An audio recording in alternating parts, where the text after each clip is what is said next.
It's 2 a.m. Email came in. Cruise line's going to let me bid on a suite.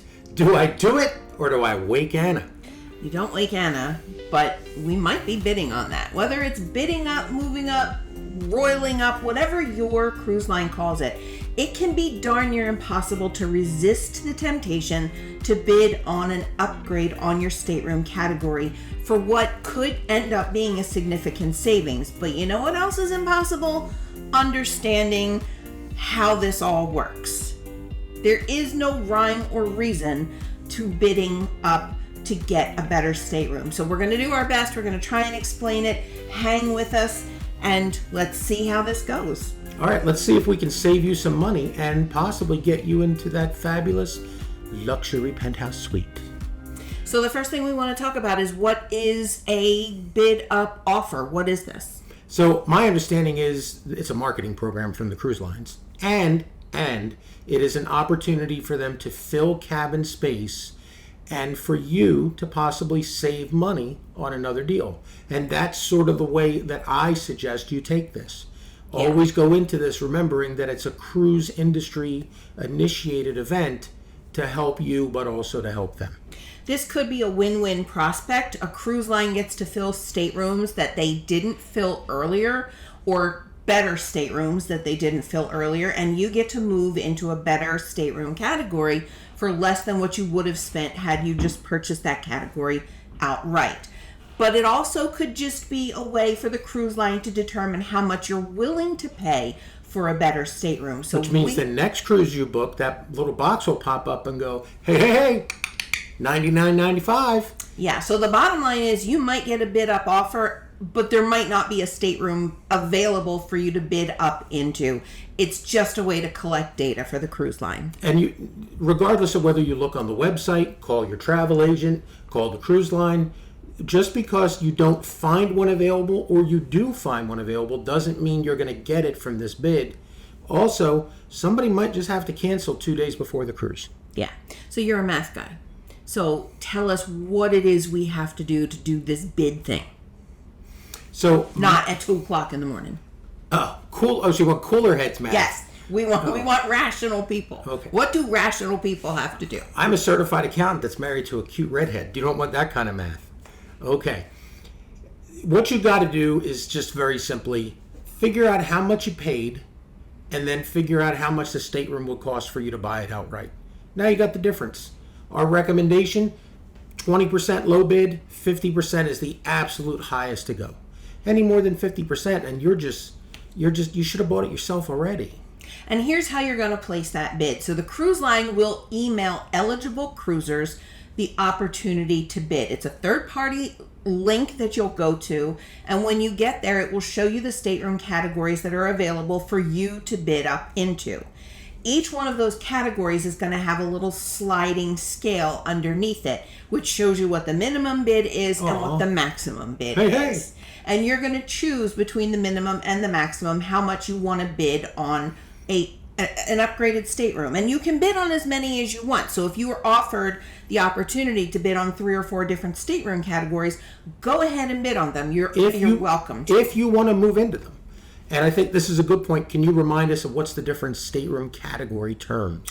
Yeah, so there's just basically an interior and ocean view, a veranda, which is a balcony, and a suite category. Which might also be called deluxe. Yeah, within those categories, there could be many different options. Like a veranda, for example, could be a midship veranda, which is a little more valuable than an aft veranda or a forward veranda. A veranda with an obstructed view is not worth as much as a regular veranda, but it's definitely worth more than an interior stateroom. So when you're making these bids, make sure you know exactly what the category is that you're bidding up into. And that's a good point. You're not bidding for deck 8 and you're not bidding for forward or midships.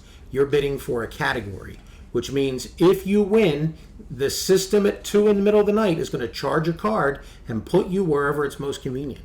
And that has to do a little bit with timing. Like we're talking about 2 a.m. like it's a joke, but you don't know when you're going to get this email that offers you the opportunity. And there are two schools of thought here. Some people think it's better to bid right away because if there are staterooms available and you get your bid in first, you may be one of the first people that gets moved into these empty staterooms.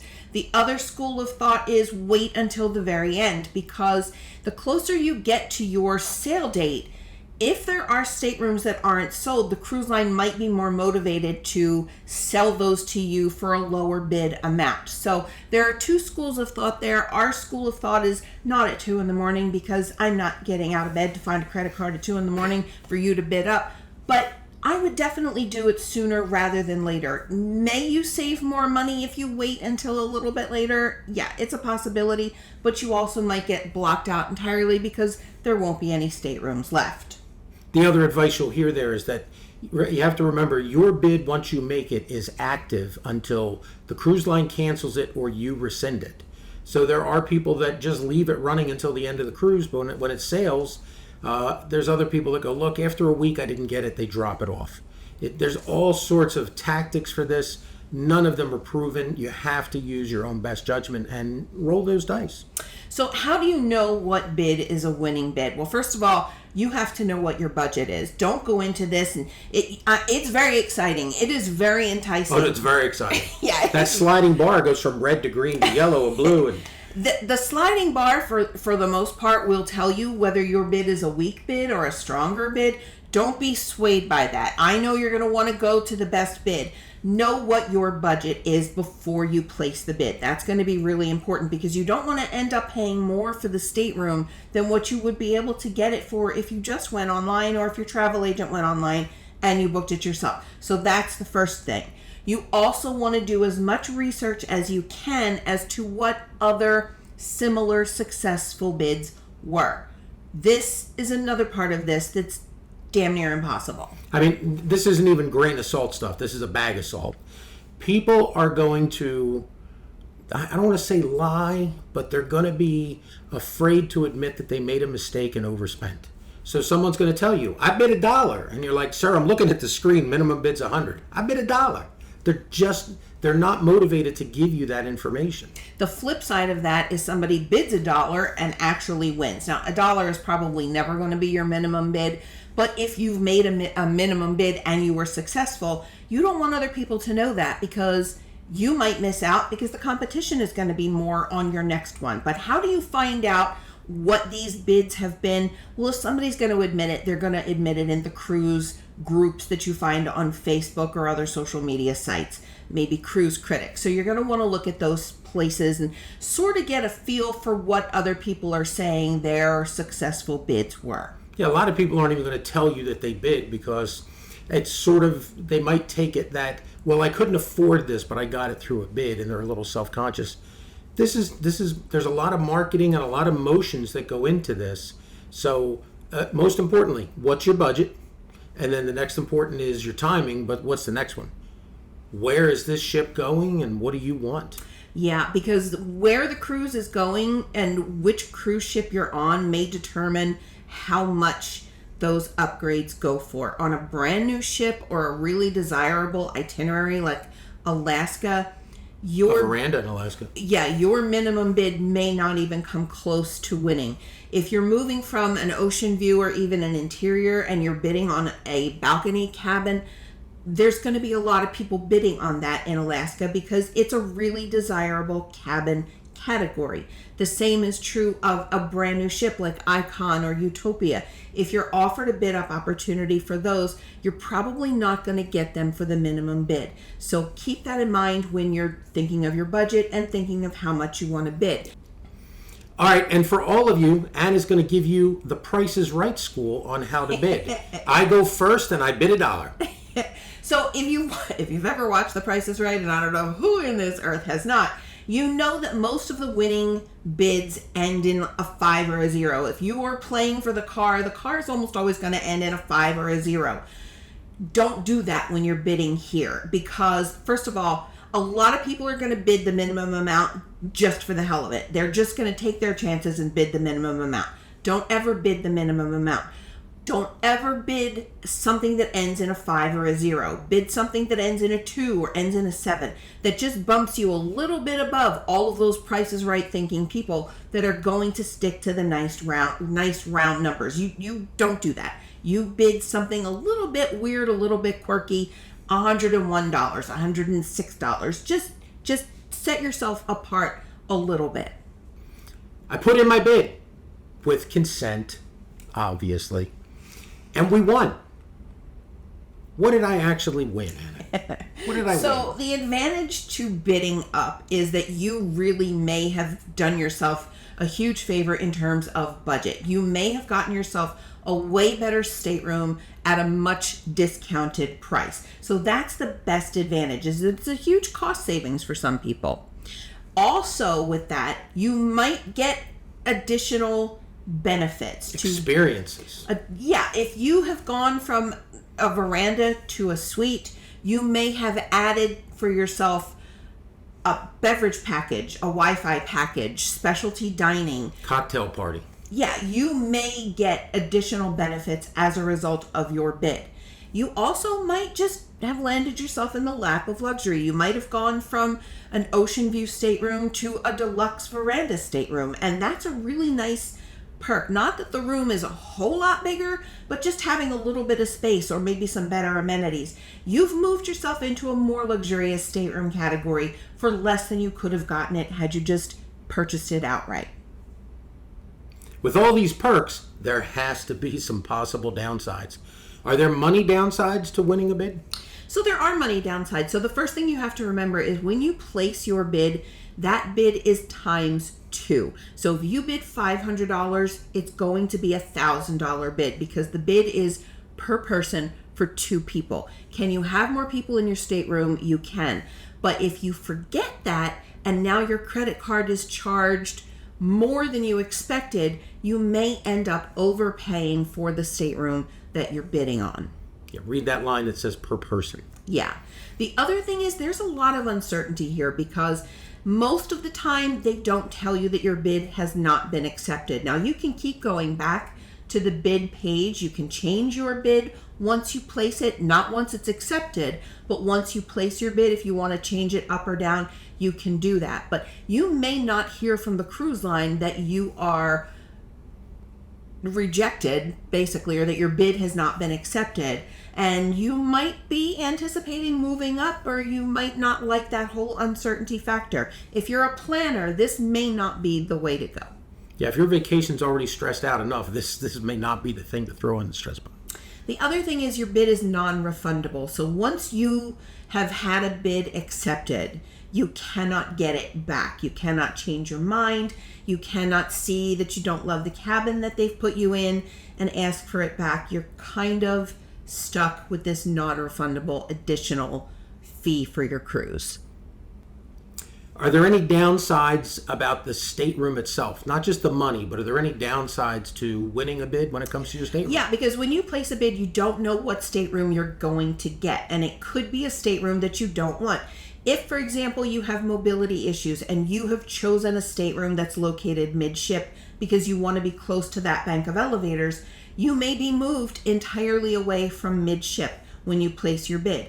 If you're traveling with family or friends and you have connecting staterooms or adjoining staterooms, or you're across the hall from each other and you chose that specifically for that reason. You book 3 staterooms side by side because you're going to decorate all the walls in between for the holidays. Yeah, you may not be with your family and friends. Your bid up may mean you've moved to a different deck, a different part of the ship, even an area of the ship that they can't access. Wait, I might have a workaround for that. We're traveling with 3 people side by side because we're all decorating for the holiday. All 3 of us bid at the same time. Yeah, that's awesome. That could also be a disadvantage because if you bid and they bid, you might not both win your bid. Or you might both win your bid, but be in totally different areas of the ship, totally different cabin categories. And here's where we take this a step further. You may bid into a suite category that entitles you to a special pool deck, a special private lounge for suite guests only, a special restaurant for suite guests only. And now your friends are going to the main dining room and you're waving your queen wave from Blue on Celebrity or whatever from the yacht club. Can I just tell them to bang on the glass and the butler will let them in? No. I mean, there are some opportunities where you might be able to pay an additional fee to get an adjoining stateroom or somebody that you're traveling with into one of the suite restaurants. But those instances are very rare. They're few and far between. They're really done on a availability basis, and if the suites are full and the dining room is full, there's not a chance that you're going to be dining with your friends. So before you place these bids, make sure you know these are some of the things that could happen. We will tell you, you get into that bubble, it's very hard to get out. Last disadvantage, you're a frequent cruiser on that cruise line and you're racking up points to get to the platinum diamond level. You book a regular stateroom, you get 1 credit. You do this upgrade to a stateroom that gets 5 credits. How many credits you getting? That's right. Yeah, if you're in a loyalty program, you know how important it is to accumulate those points so that you can get to the next level of your cruise line's loyalty program. If you bid into a category that's entitled to bonus loyalty points, you are not entitled to those bonus loyalty points. That's really the only time that the cruise ship will know you did not buy that stateroom. Other than that, you'll get all the other perks and lavishes. And that's something else to remember. You will get all the perks and benefits, but you will not be told what those perks and benefits are. So if you bid yourself into a suite or a concierge level room, you want to go and do that research on your own and find out what that category entitles you to.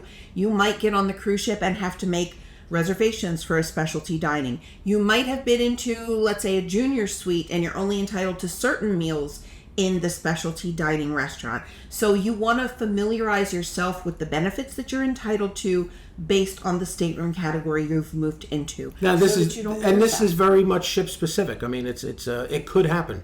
We've had one upgrade into a suite where we got an email a week before from the concierge desk. We have another one where we went 2 days on a 3-day cruise without our newspaper. The horror. I mean, like, we read a newspaper at home, but we didn't know that was a benefit, and you could have gotten a newspaper delivered to your stateroom every day. So here, that's it. That's basically the shroud of mystery has been slightly pulled back. We can't pull it back entirely because there is just a lot of unknown when you bid up. So just keep these things in mind. Don't overextend yourself. Don't be disappointed if you don't get the stateroom that you want, and may the odds be ever in your favor. Unless we're on the same cruise together. Yeah, because then we want the better room. If you've liked this content, don't forget to hit the subscribe button. And if you want to be notified right away when we upload something new, don't forget to boop the bell. I also want to add, if you want to book a cruise or any other type of vacation, just message me at anna@wavesandwandering.com. But even if you don't want to book through us, but you have questions, just put them in the comments below. We're happy to help you out.